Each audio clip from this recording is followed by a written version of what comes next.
All right, Bulls and Bears. Hey, we're back with another dose. We're going to dish out some economic reality again today.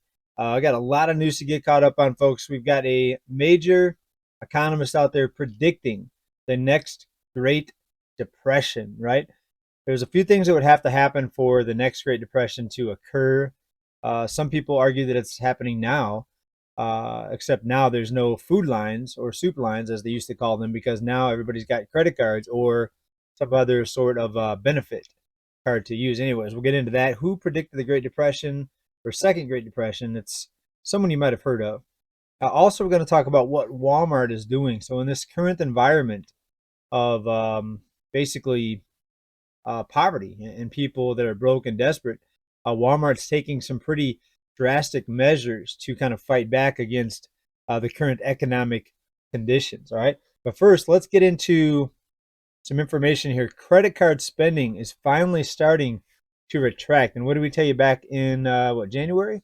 We said this year was going to be the year where consumers were going to start hitting their limit. And credit card companies, they can increase the credit limits and the ceilings, but that doesn't mean that the consumers are going to be able to keep up with these balances and keep on making these payments. Even the minimum payments sometimes are getting difficult for consumers.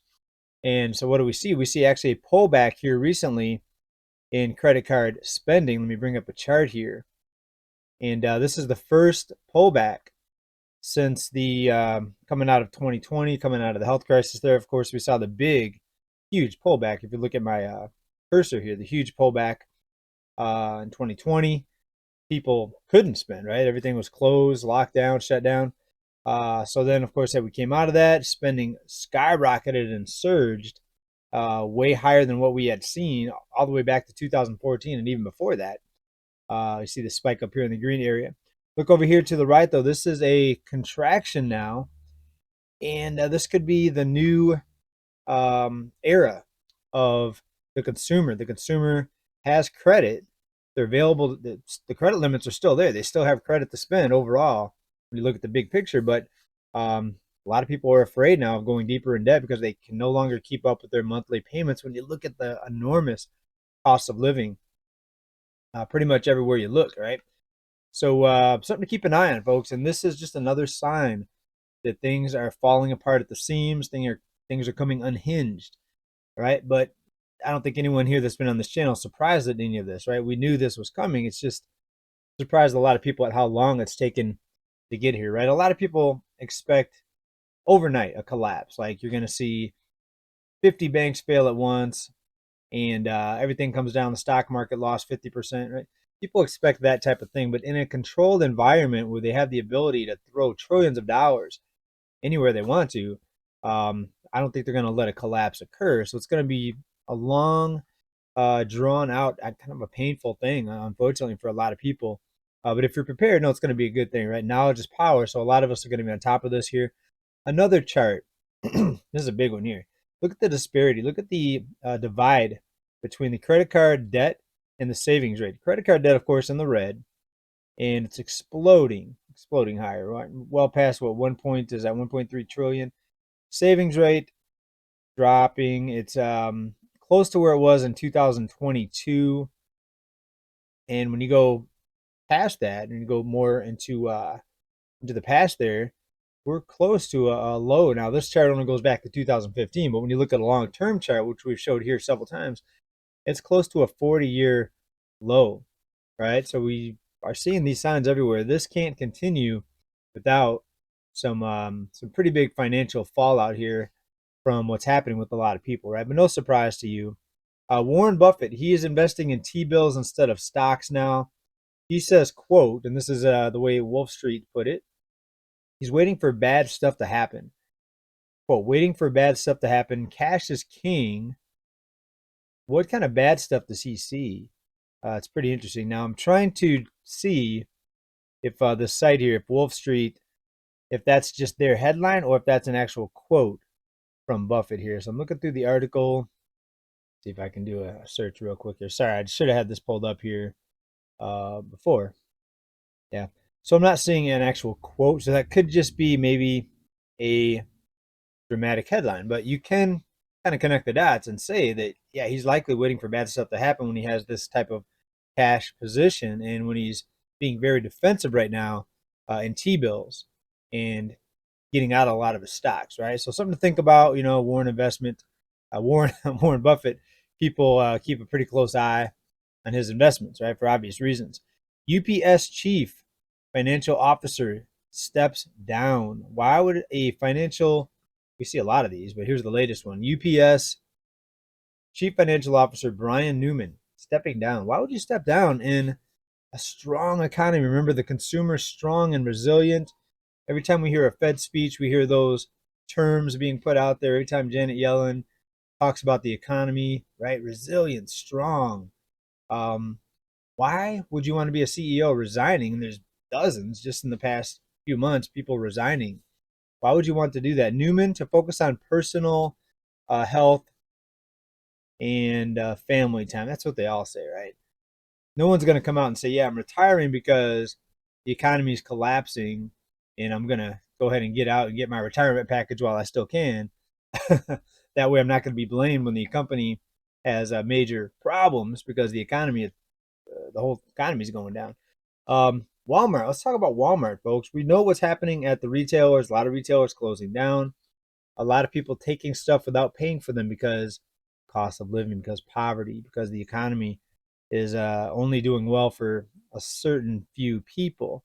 Death of self checkout.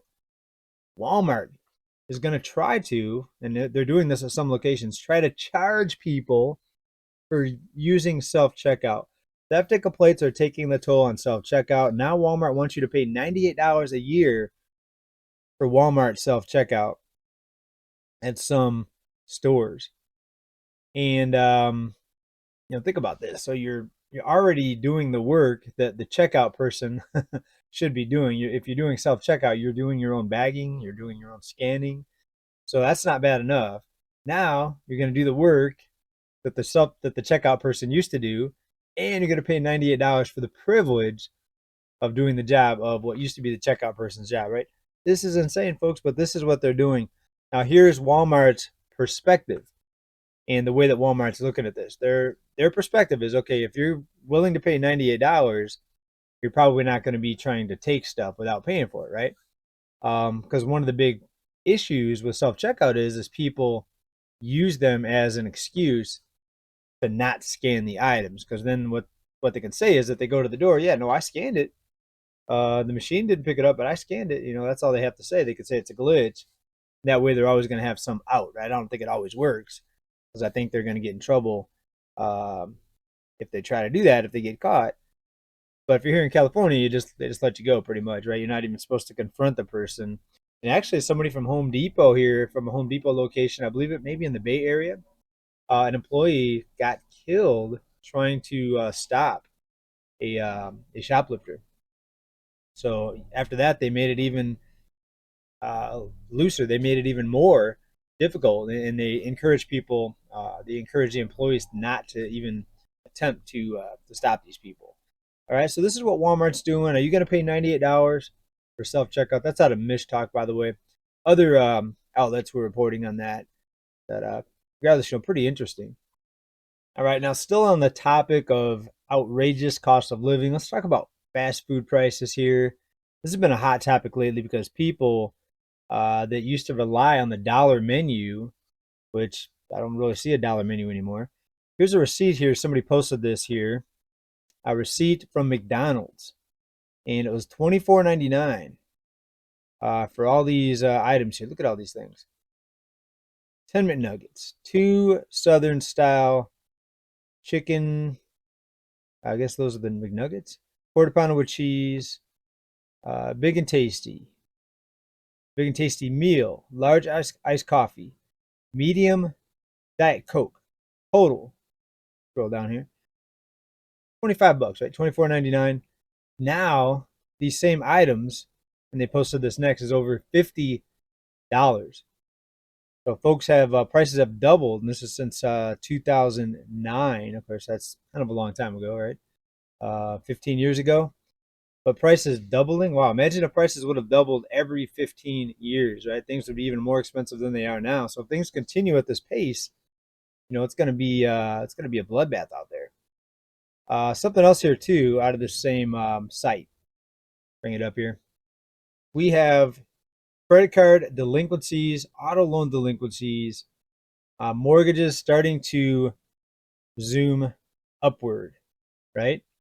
And I shouldn't say starting because this has been happening since early 2022, and we've been reporting on it here, but it's not slowing down. As I said, it's going to continue to get worse.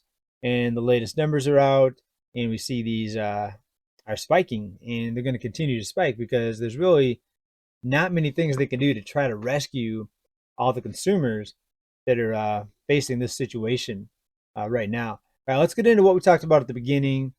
Who is predicting a Great Depression 2.0? It's Charles Nenner, right? This was an interview put out here on YouTube.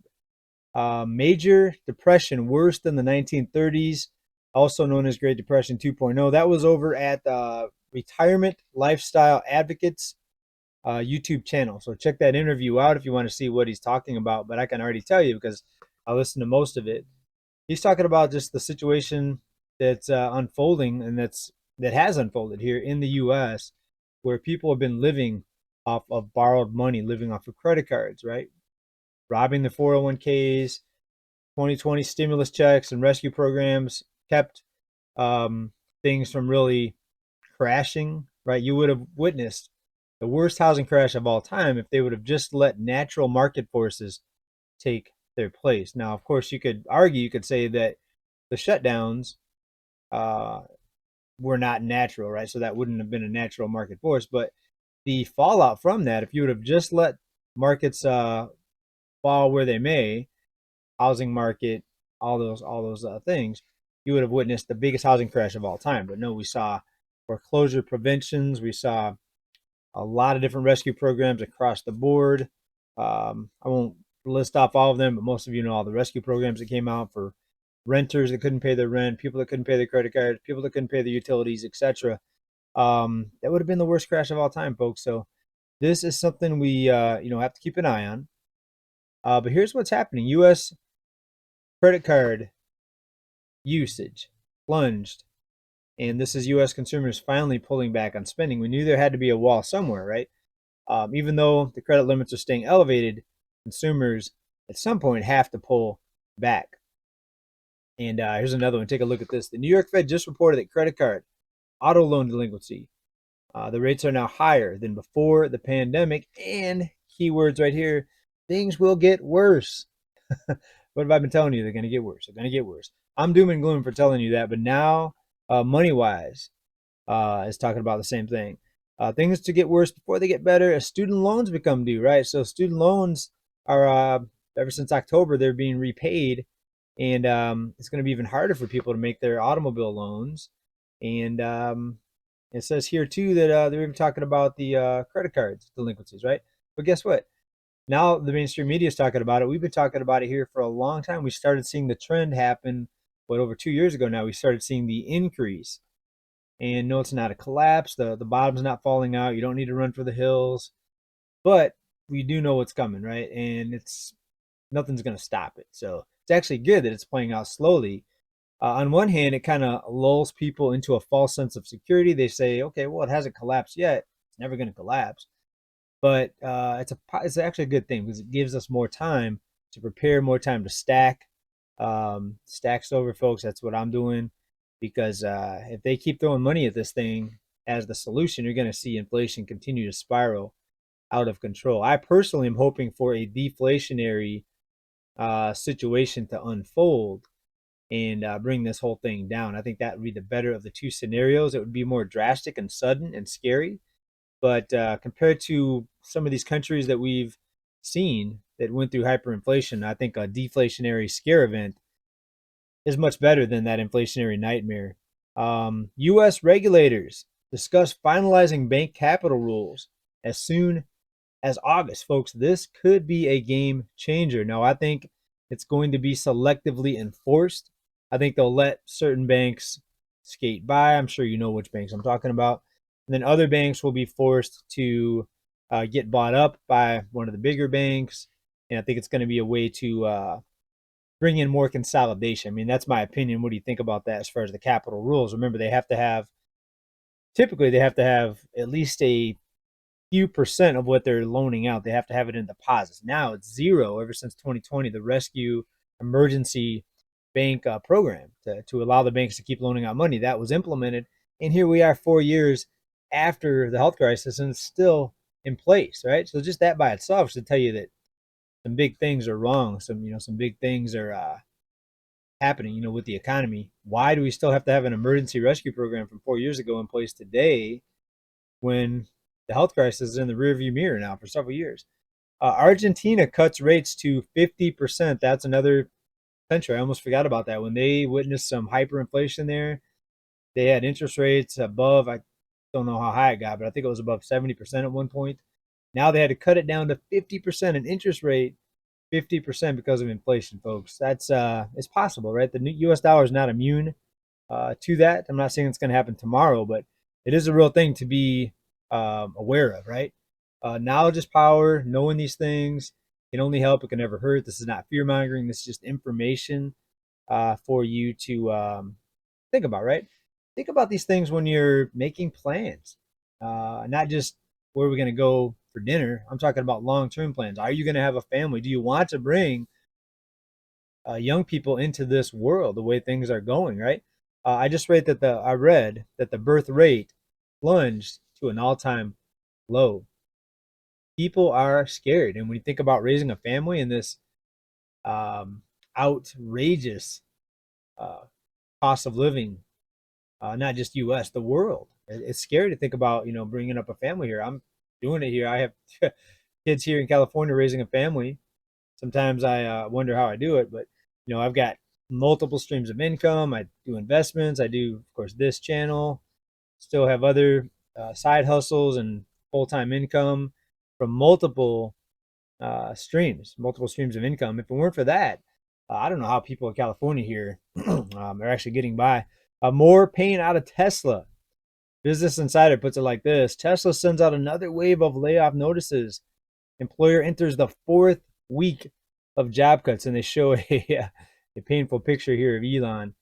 And folks, this is a bloodbath out of Tesla. The stock price plunged. Prices of the cars are plunging. I don't think Tesla's going to go anywhere. And actually, I think it might be a good time to buy a car, to buy a Tesla, because that's a good time to buy when prices come down. Could they go down even more? Absolutely. But some people don't like Teslas. Some people love them. I personally know people that love their Teslas, right? So could be a good buying opportunity. So this is how things work, right? When there's blood in the streets, when there's pain, that's when you want to be greedy. And I think back to Warren Buffett. Warren Buffett said, "Be greedy when others are fearful," right? So when you see the markets collapse, and when you see maybe the housing market finally collapse, if it's ever allowed to happen, that might be the time to come in and swoop in and make your purchase, right? It's scary because you think when you see the decline that it's just going to keep going and going and going down.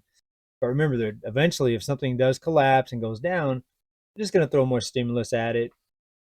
Trillions of dollars, out of thin air, going to be thrown at it to pump it back up, right? Unless we see a complete implosion of the entire system, which I don't see that happening. There's people out there that tell you that's going to happen, that this whole thing is coming down and it'll never go back to where it was. So what do you think about all this? Please let me know what you think down in the comments. What about Walmart? You're going to pay $98 for self-checkout.